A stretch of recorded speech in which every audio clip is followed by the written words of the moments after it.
Good day, everyone. Welcome to our course, Euthenics.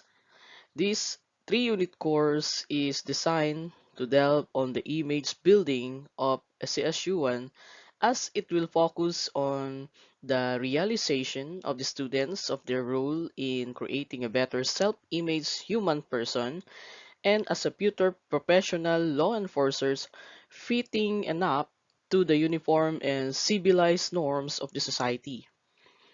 Integral to this is an advocacy on love of God, love of country, respect to duly constituted authority, respect of human rights, and gender and development. These course will provide the basic uniform and civilian courtesy and manners, the CSU1 identity, and the CSU1 aura, or means authority, responsibility, and accountability. So, what is eugenics? Eugenics is a branch of art and science that deals with the improvement of human functioning, efficiency, and well-being by modifying controllable environment factors such as living conditions and education. The word eugenics derived from the Greek word euthanian, which means to thrive or flourish.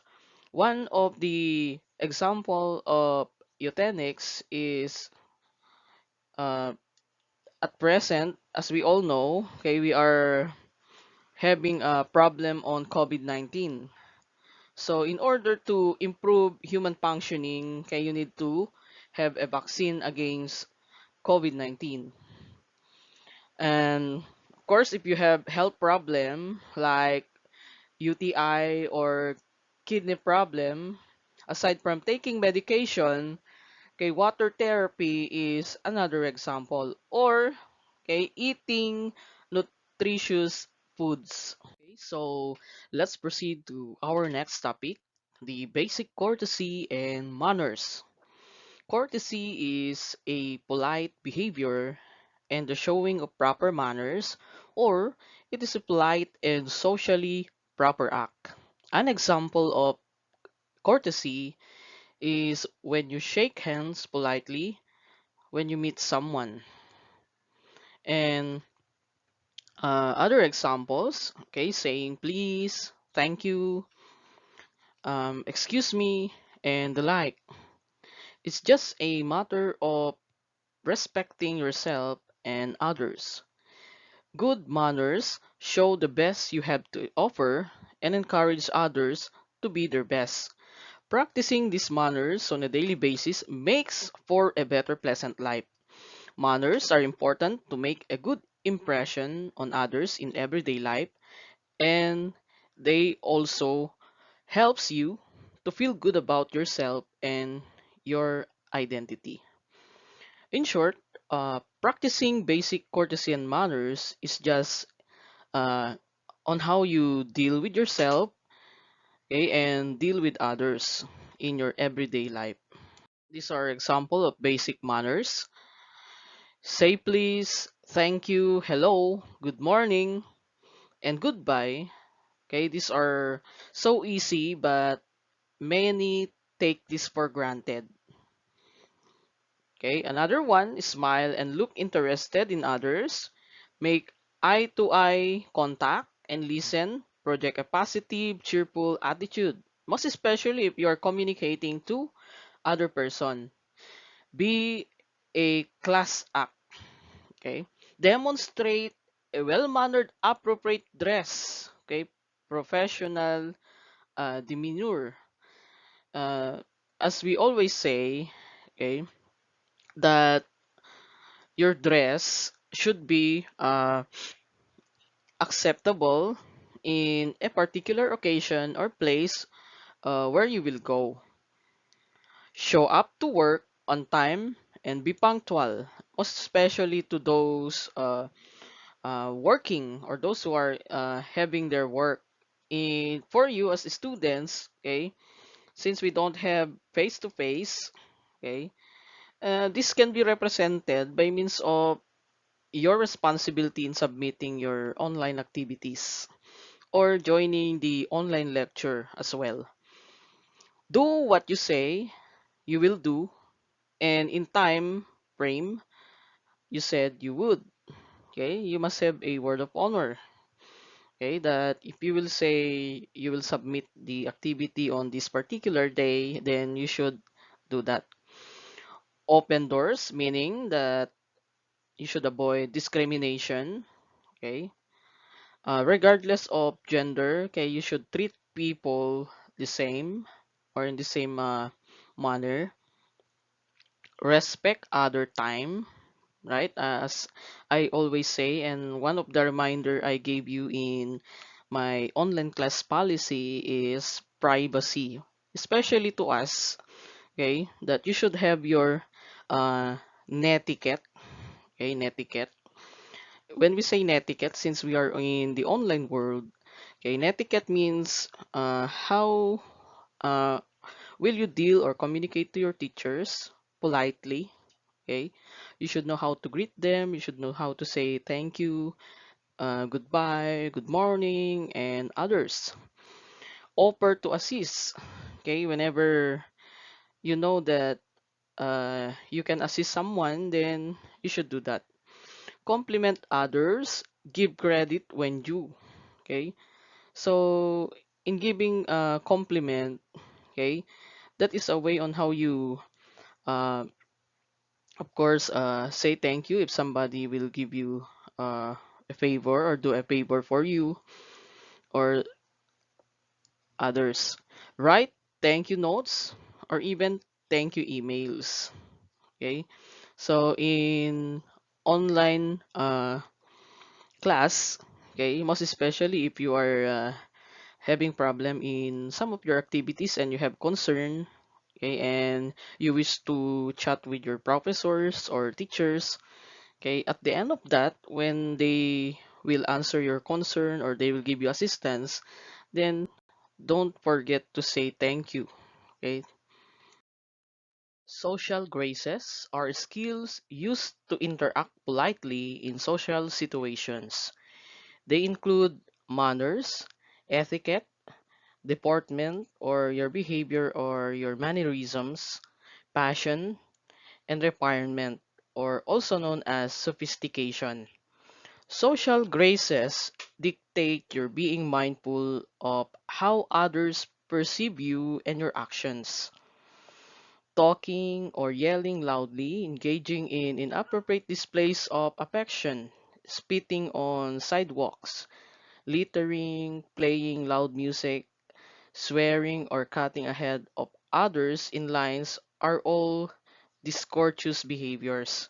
If you travel abroad, you must also follow the codes of conduct observed by other cultures. Consider your physical appearance as well.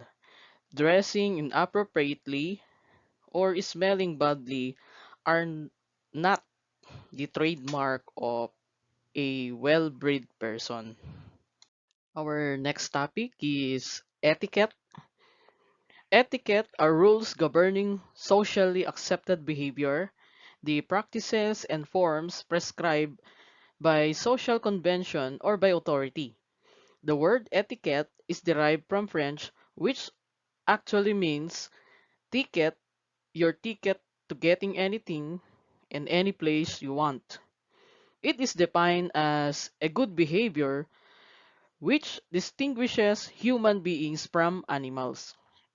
In other words, etiquette describes the requirements of behaviors according to the conventions of society. It includes the proper conduct that is established by a community for various occasions, including ceremonies, formal events, and everyday life. There are also three principles of etiquette. One, we have consideration. It is the act of thinking about something carefully.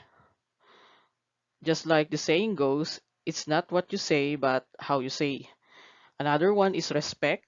It is a way of treating or thinking about something or someone. And lastly, honesty, being truthful and sincere to what you do or what you say. Table manners are not hard and fast rules. They are helpful guidelines in our social relationships. Table manners are the rules of etiquette used while eating, which may also include the appropriate use of utensils. Different cultures observe different rules for table manners. Table manner was introduced by the Europeans. Then it becomes a standard rule, especially when dining together at a formal event or in any family banquets event. If we are able to demonstrate good manners at the dinner table, actually, it will indirectly indicate our social quality, intellect, and also our social ethics. Ethics in eating is not set up unexpectedly.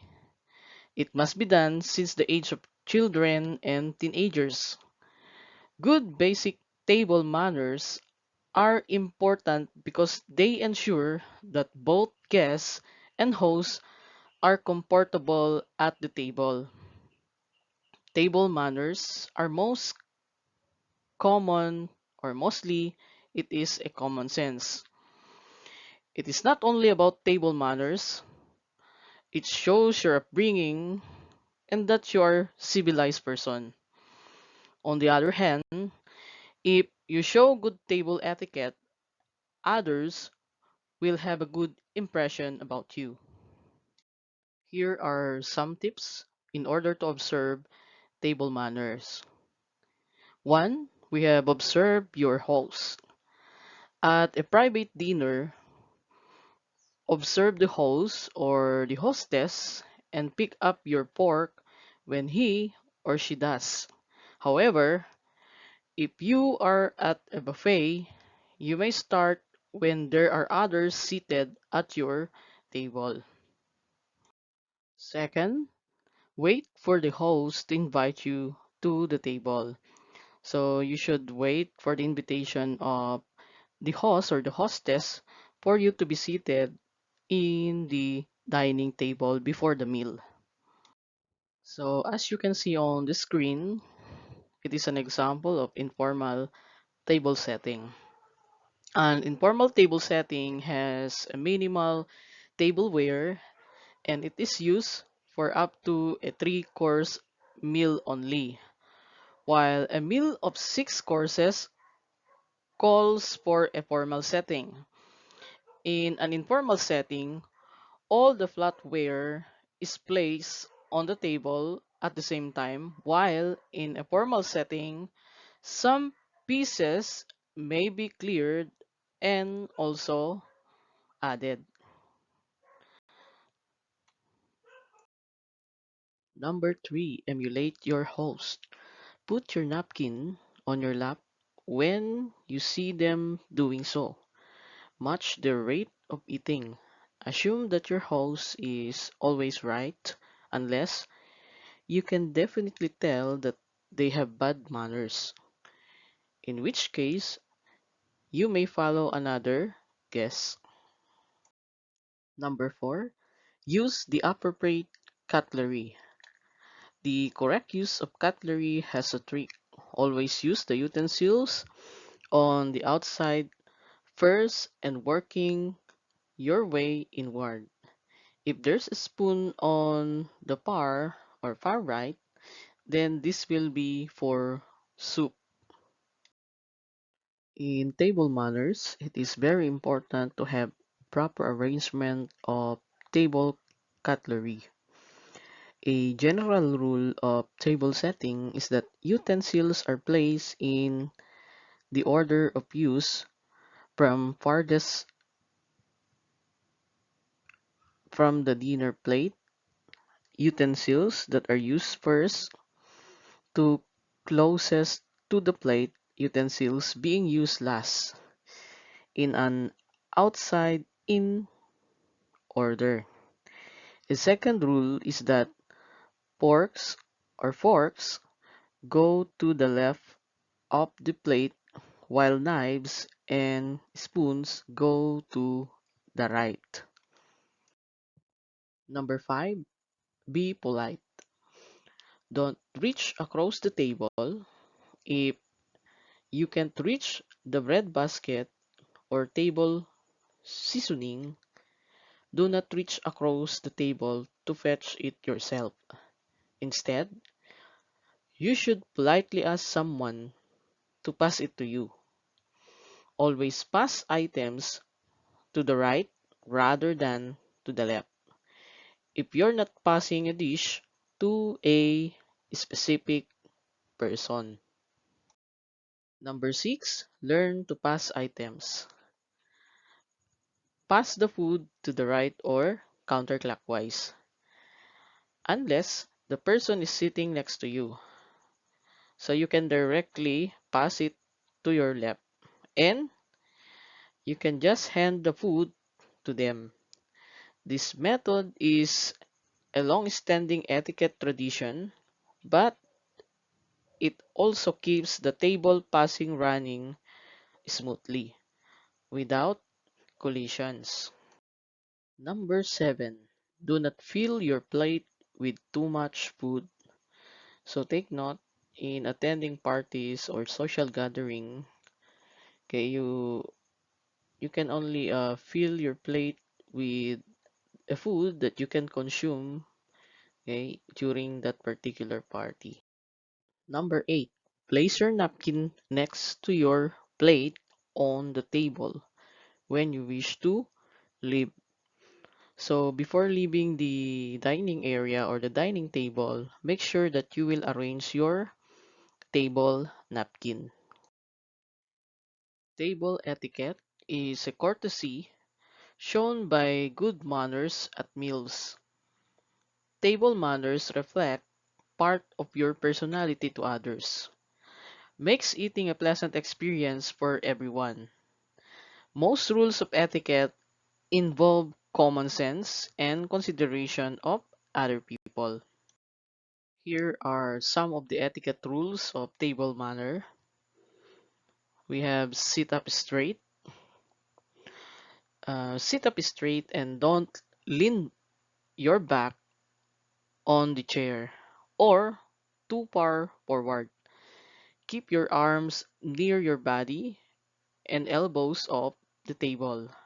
Don't put your feet on a chair, especially if someone else is in that chair. When you sit down, put the napkin on your lap and leave it there to catch any stray food. Don't speak with your mouth full of food. A mouth full of food isn't pleasant to see and makes conversation difficult to hear. Make sure not to talk with even a little bit of food in your mouth. Wait before your dining companions have finished chewing before asking them a question. Chew quietly and try not to slurp. Making noises is not only unappetizing and distracting, but it can also interrupt the flow of conversation. Eat as quietly as possible and pay attention to whether you are chewing with your mouth open. If you are, please stop. Keep bites small. Smaller bites decrease the risk of choking caused when food gets trapped in the throat or esophagus. And eating small bites and eating slowly have proven to be a great way to improve digestion and assist in maintaining weight. Chewing your food slowly increases the level of enzymes, which improves digestion. Eat at a leisurely pace. It is good for the digestion. It shows your host that you want to enjoy the food and the company. People should take more than 20 minutes to eat a particular meal, ideally about 30 minutes, so that you can have an opportunity for your brain to catch up with your stomach. Don't wave utensils in the air, especially knives or if there is food on them. You might knock over glasses, pierce waiters, or launch a pea into the eye of your companion. Keep your elbows off the table. Elbows take up table space and can be dangerous in knocking plates or glasses. Elbows on the table give you something to lean on and tend to lull you into slouching. Don't reach. Not only is it a simple light, but there is always the possibility of upsetting glasses or running your sleeve through someone's plate or someone's food. Don't forget to say please and thank you. Make sure before talking that your mouth isn't full. Raise your hand and you may say, may I have, for example, may I have another piece of an apple, please? And don't forget to say thank you. Excuse yourself when leaving the table. When leaving the table, don't run away. Before you leave the table, make sure that you will properly fold your table napkin. So, as you can see, here are examples. And always say, excuse me for a moment before you will leave your companion. Compliment the cook. Even if the food is perfectly awful, say something nice. You don't have to lie. Simplifying the positive side of the bird food. It is always pleasant to end the meal on a positive note. Wipe your mouth before drinking. You should make sure to always wipe your mouth before you take a drink in order to avoid leaving marks on the glass. In addition, when using your napkin throughout the meal, remember to gracefully pat the edges on your mouth. Here are some uh, positions or um, gestures that you may use, okay, in table manners, particularly the position of the fork and the knife. So this one, okay, means still eating, okay, expecting another course. It was delicious. I finished. And the other one that should be avoided is I didn't like it. Lesson 2, Power Dressing. Power dressing can help you make a good first impression. You should always be clean and neat but not too flashy. Power dressing should not be measured by the cost of the clothes but by its ability to evoke authority, competence, and confidence. The way we dress, we carry ourselves, and the confidence we exude have a huge amount of power and can actually influence the outcome of someone's impression of who we are. Of course, the impression could be true or false, but if you're trying to fake confidence, dressing the part is the way forward. How to dress professionally. In presentations and conferences, okay, it is recommended that you need to wear a business suit or business attire. So it can be casual or business casual or professional, okay, business attire. So that is dependent on the particular activity. Dressing professionally does not only mean that you will make use of a formal attire or business attire. The purpose of this is for you to be aware on the appropriate uh, dress code to be used in a certain activity or in a party or in conferences. Business professional attire for women. For any first meeting, business presentation, and job interview, it is advisable that the women or the woman should wear black skirt or pants with suit. Okay, others, okay, they wear neutral colors like dark or dark gray, navy, and brown. It is okay as long as top and bottom are matching. Okay, skirt suits, okay, which are recommended, should be a little below the knee and never shorter than above the knee. Press collared button down shirt, okay, and nude or skin tone or dark colored pantyhose and close to heels are advisable. For dress shoes, okay, uh, the women can use pumps, flats, or heels. Okay, take note that 2.5 inches heels is also advisable. The makeup should be minimal and conservative, most especially during daytime.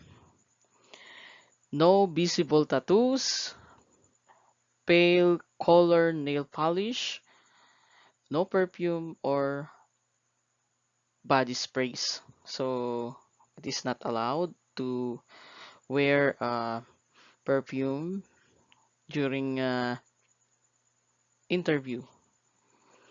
Long hair should be pulled back away from the face. So make sure that you look neat. Okay, here are some tips. Keep hair and jewelry simple. Okay, wearing earrings. Earrings should be simple also. And you should remove all other jewelry, most especially piercings like nose rings.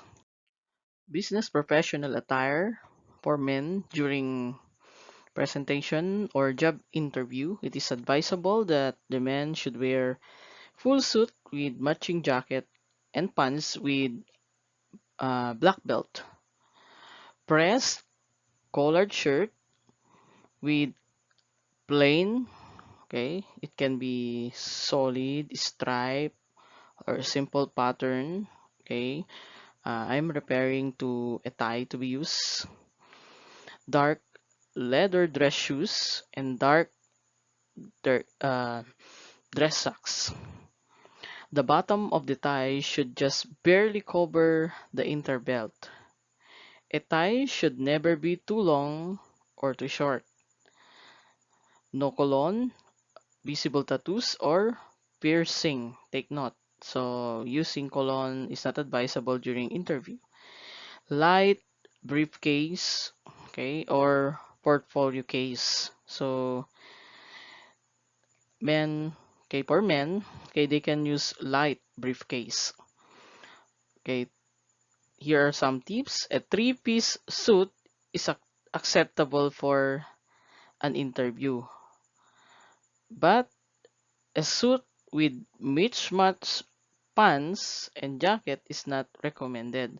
So take note that the proper matching of the jacket and pants should be observed in wearing, okay, the business professional attire. Here are the meaning of color in business attire. So if you're wearing this kind of color, okay, you know already what does it mean. For red color, it means action, powerful, passion, and energetic. For green, okay, it means growth, ideas, vitality, and sophistication. For blue, it inspires confidence, success, and trust. Navy blue is best color for work or interviews, most likely to get a job. For gold, okay, it means wealth, prosperity, luxury. For black, okay, looks classic and sophisticated but perceived as dressing, serious, or intimidating. So you need to add little color to black suits. Pink, compassion, understanding, and warm. Pink or salmon worn by men is seen as a communicator color.